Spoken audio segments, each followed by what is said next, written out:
खुफिया folder hack बगैर किसी सॉफ्टवेयर के। अगर आप चाहते हैं कि कंप्यूटर में कोई आपकी फाइलें ना देख सके तो ये तरीका आजमाएं।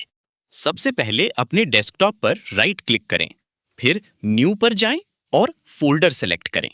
इस तरह एक नया फोल्डर क्रिएट हो जाएगा। अब नए फोल्डर पर राइट क्लिक करें और रीनेम ऑप्शन पर क्लिक करें ताकि हम इस फोल्डर को इनविजिबल बना सकें। अब कीबोर्ड से ऑल्ट बटन दबाकर नम पैड से 255 टाइप करें। इससे फोल्डर का नाम ब्लैंक हो जाएगा और नाम नजर नहीं आएगा। अब फोल्डर पर दोबारा राइट क्लिक करें और प्रॉपर्टीज ओपन करें, जहां से हम इसका आइकन भी इनविजिबल बनाएंगे।